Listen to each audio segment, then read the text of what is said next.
Kwa majina naitwa Maseka Nguli Kinyangu, mfanyi biashara wa Mlolongo na deal na mambo ya scrap. Leo saa 9 kuna goons walikuja wakaanza kubomoa kwangu. Otherwise kuna mtu alikuwa amenieleza kwamba tutapambana, yeye ni mkubwa wa serikali, na nikijaribu kupiga ripoti polisi hakuna usaidizi nimepata. Hatujaona polisi, hatujaona msaada, na tumejaribu kulilia kila mmoja.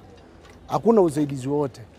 Kitu tunaona tu ni watu kutuchekelea, na mali ambayo imeharibiwa ni mali nyingi. Kama mtu atasema ni mkubwa wa serikali, ni mkubwa wa polisi ndio anakuja kutunyang'anya, mtu ananyang'anywa haki yake.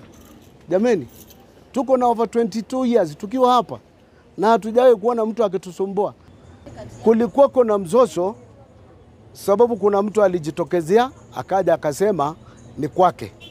Na hiyo miaka yote 22 years sijawahi kumuona. Nge Galgalo Jilo, mimi director DM Security Service. Wakati watu umetufahamia, hiyo watu ni watu kama 200 kiangalia hivyo.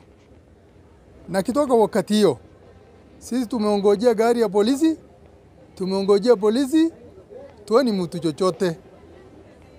Mimi sijaona kitu kama hiyo. Watu kwa serikali. Hii kazi tumefanya kama mwaka 18. Hata nimefanya na kazi ya serikali tumefanya. Sijaona kitu kama hiyo. Na wai sijasikia na sijaona. Na mkubwa wa serikali yote keria hii. Na paka OCS akamwambia sisi tuongojee. Paka sasa hii tunaongojea tu. Hebu mama chukua hatua tusaidie.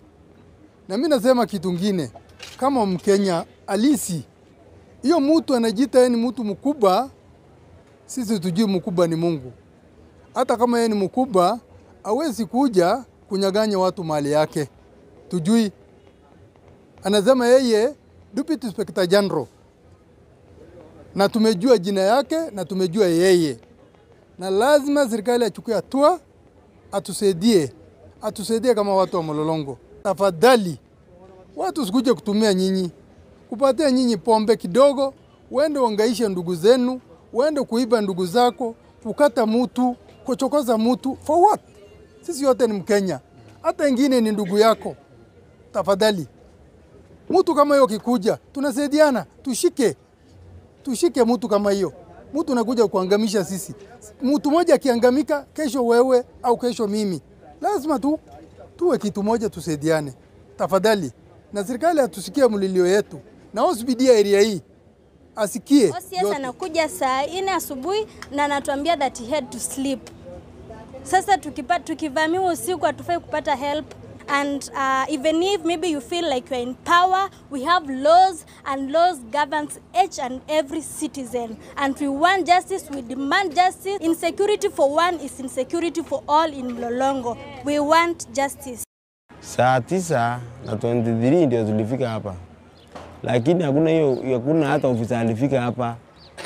Hiyo kitu ilikaa 2 hours. Mimi ile hasara nimepata zaidi ya hasara 500. Niko na shop M-Pesa, hakuna kitu nimekuta hapo, hata hakuna kitu.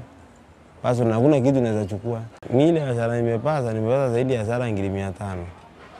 Niko na shop M-Pesa, hakuna kitu nimekuta hapo, hata hakuna kitu. Basi hakuna kitu naweza chukua. Mimi ile hasara nimepata zaidi ya hasara 500. Niko na shop M-Pesa, hakuna kitu nimekuta hapo, hata